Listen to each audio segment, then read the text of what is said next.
Hello everyone. आज हम discuss करेंगे क्लास 10th का साइंस का सिलेबस। क्लास 10th का जो साइंस का सिलेबस है according to this new pattern 2020 और 21, ये दो पार्ट्स में बेसिकली डिवाइडेड है। एक आपका लास्ट मार्च में जाके एग्जाम होता है 80 मार्क्स का एनुअल एग्जामिनेशन, और दूसरा है इंटरनल असेसमेंट जो कि 20 मार्क्स का होता है। तो पहले हम लोग इंटरनल असेसमेंट को ही समझ लेते हैं। इंटरनल असेसमेंट के जो 20 मार्क्स है इसको 4-5-5 के ग्रुप में बांटा जाता है 5 मार्क्स के। जो पहला 5 मार्क्स है वो आपके स्कूल में पीरियोडिक टेस्ट, यूनिट टेस्ट, ये जो होते हैं उनके 3 में से जो बेस्ट 2 होते हैं उनका एवरेज लेकर कंसीडर किया जाता है। नेक्स्ट 5 मार्क्स जो है वो आपके class assignments, projects, viva, quiz वगैरह जो होता है उसके बेसिस पे असाइन होता है। नेक्स्ट 5 मार्क्स जो है वो प्रैक्टिकल वर्क, लैब असेसमेंट के ऊपर टीचर आपको असाइन करता है। और जो लास्ट का 5 मार्क्स है वो पोर्टफोलियो मीन्स आपका स्कूल में behaviour, presentation, dressing sense, talking terms दूसरों के साथ कैसा है, इस चीज के ऊपर होता है। तो ये पूरा इंटरनल असेसमेंट है 20 मार्क्स का। इसके बाद आगे बढ़ते हैं annual examination. Annual examination 80 marks का होता है, जिसको दो पार्ट्स में हम समझते हैं। एक आता है ऑब्जेक्टिव 20 मार्क्स का और एक आता है सब्जेक्टिव 60 मार्क्स का। मतलब पेपर एक ही होता है बट दो सेक्शंस होते हैं ऐसे। 20 मार्क्स का जो ऑब्जेक्टिव होता है उसमें 20 क्वेश्चन आते हैं एक एक मार्क्स के। और ये क्वेश्चंस कोई घबराने की बात नहीं है, टफ नहीं होते हैं। सिंपल आपने बस क्या पढ़ा है, कितनी नॉलेज है, बुक को कितनी बार रीड किया है, उसके ऊपर होता है। अगर आपने अच्छे से रीड किया है तो आप 20 के 20 मार्क्स इजीली गेन कर सकते हैं। 60 मार्क्स वाला जो होता है उसमें दो चीजें होती हैं, एक शॉर्ट आंसर टाइप और एक long answer type. Short answer type के 10 क्वेश्चन मिलेंगे आपको और लॉन्ग आंसर टाइप के 6 क्वेश्चंस मिलेंगे। जो शॉर्ट आंसर टाइप क्वेश्चंस हैं वो 3 मार्क्स के होते हैं सारे, और जो लॉन्ग आंसर टाइप होता है वो 5 मार्क्स का। लॉन्ग आंसर टाइप वाले को 5 मार्क्स के मतलब क्वेश्चंस को आप कर सकते हो, उसमें कोई ज्यादा टेंशन लेने वाली बात नहीं है, क्योंकि प्रीवियस ईयर पेपर हम लोग सॉल्व करते हैं या चैप्टर्स के बहुत सारे इंपॉर्टेंट टॉपिक्स होते हैं, तो एक रफ आइडिया लग जाता है कि ये 5 मार्क्स में आ ही सकता है, और ऐसा ही होता है। बट जो 3 मार्क्स के क्वेश्चन है उसमें रीजनिंग के क्वेश्चंस बहुत पूछे जाते हैं। आपको स्टेटमेंट्स दी रहेंगी और आपको पूछा जाएगा कि एक्सप्लेन वाई, गिव रीजन। तो ये वाला पार्ट करने के लिए हमको बहुत ही थॉरोली पढ़ना पड़ता है, डीप में पढ़ना पड़ता है बुक। सो ये यहाँ से आपके 30 मार्क्स शॉर्ट आंसर के और 30 मार्क्स लॉन्ग आंसर के मिला के हो जाते हैं 60 मार्क्स के, और 20 मार्क्स का ऑब्जेक्टिव। अब जो पेपर होता है ना उसमें भी पोर्शंस डिवाइडेड होते हैं।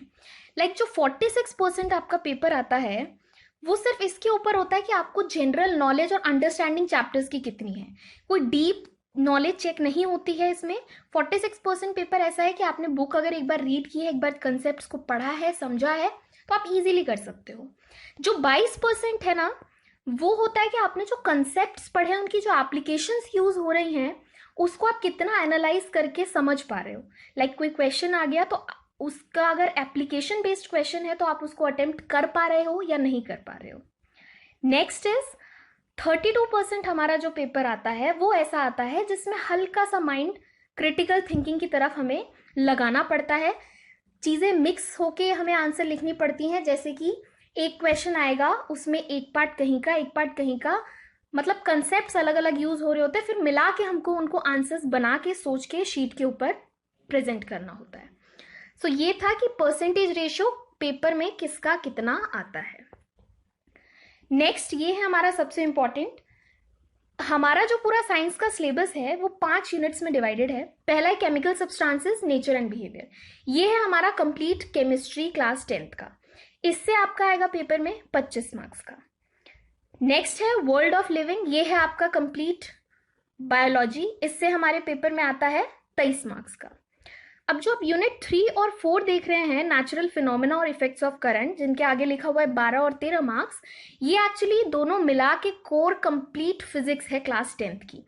सो हम एक तरीके से कह सकते हैं कि यूनिट 3 और यूनिट 4 जो है वो कंप्लीट फिजिक्स है, जो कि कितने मार्क्स का आता है, 25 मार्क्स का। और जो लास्ट है वो है नेचुरल रिसोर्सेज। नेचुरल रिसोर्सेज हम छोटी क्लासेस से 6-7 से पढ़ते आ रहे हैं कि सोर्सेज ऑफ एनर्जी क्या होता है, एनवायरनमेंट को कैसे सेव किया जाए, बचाया जाए, प्रिवेंटिव मेजर्स वगैरह, उसी को हल्का एक्सटेंड करके 10th क्लास में दिया गया है। सो ये आपका आता है 7 मार्क्स का। तो ये कंप्लीट आपका हो जाता है 80 मार्क्स का। अब बात करते हैं कि जो हमारे यूनिट्स थे उनके अंदर कौन कौन से चैप्टर्स इन्वॉल्व हैं। तो जैसा कि मैंने बोला, केमिकल सब्सटेंसेस के उसमें आपको कंप्लीट केमिस्ट्री आती है। तो केमिस्ट्री में हमारे टोटल एनसीईआरटी की बुक में 5 चैप्टर्स हैं, जो कि स्टार्टिंग के ही 5 चैप्टर्स है। पहला है केमिकल रिएक्शन, दूसरा है एसिड बेस एंड सॉल्ट, तीसरा है मेटल एंड नॉन मेटल, चौथा है कार्बन कंपाउंड्स, पांचवा है पीरियोडिक क्लासिफिकेशन ऑफ एलिमेंट्स। ये एनसीईआरटी बुक के स्टार्टिंग के ही 5 चैप्टर हमारे, जो कि पूरे केमिस्ट्री के हैं। इससे हमारा हमने अभी अभी पढ़ा कि 25 मार्क्स का आता। 25 मार्क्स का मतलब ये नहीं है कि हर चैप्टर में से 5-5 मार्क्स का आएगा, ऐसा कुछ प्रीफिक्स्ड नहीं है। कितने भी मार्क्स का किसी भी चैप्टर से वेटेज आ सकता है। Next, world of living. World of living मैंने आपको बताया कंप्लीट बायोलॉजी है, और बायो में हमारे पास क्लास 10th में 4 चैप्टर्स हैं। Life processes, control and coordination in plants and animals, reproduction, और उसी का extended part heredity and evolution. इसके बाद जो यूनिट 3 और 4 मैंने आपको अभी अभी बताया, natural phenomena effects of current, ये कंप्लीट फिजिक्स है। और फिजिक्स के हमारे पास क्लास 10th में 4 चैप्टर हैं। तो नेचुरल फिनोमेना में आप देख रहे हैं लाइट 2 तरीके के हैं, रिफ्लेक्शन और रिफ्रैक्शन। दूसरा है ह्यूमन आई। और इफेक्ट्स ऑफ करंट में हम करंट वगैरह के स्टफ के बारे में बातें करते हैं, जैसे इलेक्ट्रिक 2 चैप्टर्स हैं, इलेक्ट्रिसिटी और magnetic effects of electric current. और जो लास्ट यूनिट है हमारा, दैट इज नेचुरल रिसोर्सेज। इसमें 3 चैप्टर हमारे होते हैं, management of natural resources, sources of energy और आवर एनवायरनमेंट। ये मैंने अभी भी आपको बताया, ये आप छोटी क्लास से पढ़ते आ रहे हो, हम सबको इसके बारे में जनरल नॉलेज है, बस हल्का सा एक बार इन चैप्टर्स को रीड करना है हमें। सो ये है पूरा कंप्लीट क्लास 10th का सिलेबस। अगर आपको कुछ नहीं समझ में आ रहा है तो प्लीज़ पॉज द वीडियो, पीछे जाइए और दोबारा से देखो कि क्या आपको समझ में नहीं आया। कुछ डाउट है, क्वेरी है तो कमेंट बॉक्स में लिखिए, आई विल रिप्लाई। और please please please focus on the syllabus pattern, exam pattern, because hard work का टाइम चला गया, अब डिमांड है हार्डवर्क प्लस स्मार्ट वर्क की।